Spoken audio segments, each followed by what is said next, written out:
The year was 1964, and New York was the place to be with the World's Fair in town for its first 6-month run. Designed by architect Philip Johnson, the New York State Pavilion had the world's largest suspension roof made of translucent colored plastic, which hung from 16 100-foot concrete columns.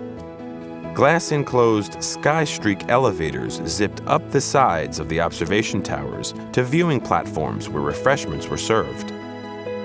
This iconic structure has been memorialized in films such as Men in Black, Iron Man 2, and in Disney's Tomorrowland. Sadly, 36 years later, the Tent of Tomorrow, a historic landmark of New York City, had become run down and rusted. There was every possibility that the steel ring could become structurally compromised and dangerously unstable due to continued corrosion. There was also a real risk that this hallmark structure would need to be demolished.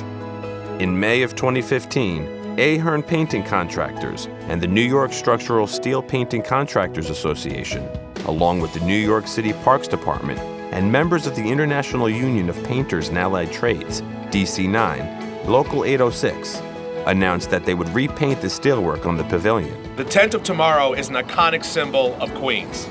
I'm not just here as a congresswoman who represents parts of Queens, offering my praise and support for this critical project, but also in lines with what Commissioner Silver said, as a parent of 2 young children who wants to be able to make sure that her kids are able to see this and appreciate the value that it has and contributes. I had my first Belgian waffle right here in Queens, and I never forgot what it tasted like.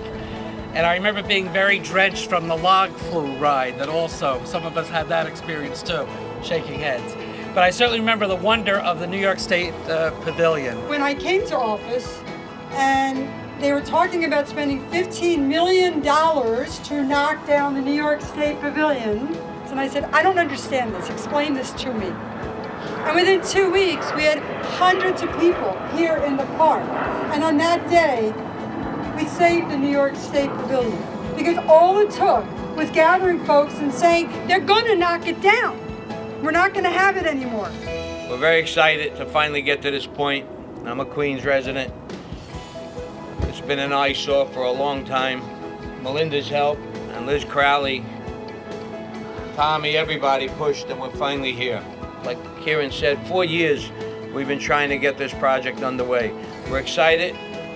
Very happy we can do the donation. I'm very happy it's in Queens. I'm a Queens product. And thank you. Thanks, everybody. This pro bono reclamation project, with an estimated value of over $3 million in labor, supplies, and safety equipment, would restore the original luster and beauty to one of New York City's most prestigious landmarks, while increasing its lifespan.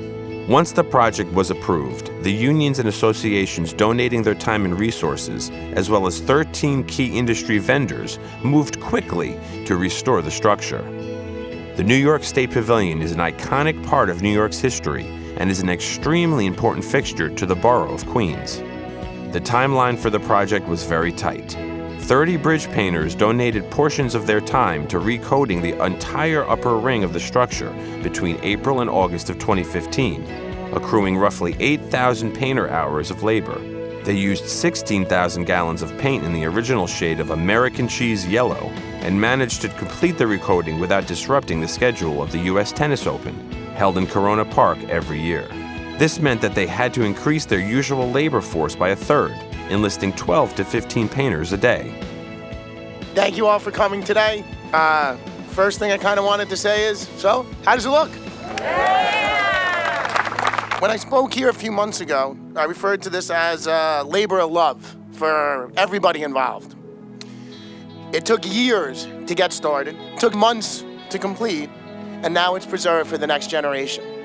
The 1964 World's Fair had a theme of peace through understanding. Ironically, it seems very, very relevant still today, 50 years later. Thank you all for being here to celebrate this special occasion. I want to especially thank the Structural Steel Painting Contractors Association and the late Tim Ahern for their vision on this project. This is yet another example of the community efforts made by DC9 and the contractors in New York City. whether it's a local church or a senior's home. Our apprentices and journeymen are always taught to give back to their community. The World's Fair brought together thousands of various people into one type of situation. We didn't bring together that many, but we brought together a kind of more difficult group. Labor, management, and government. When they all get on the same page wanting to do something, we can do some pretty cool stuff. This iconic landmark, which symbolizes the World's Fair and peace through understanding, was in jeopardy of being lost. As you've heard from everyone, there's many people who need to be thanked. But now it's preserved for future generations without any cost to New York, without any cost to Queens, without any cost to the Parks Department.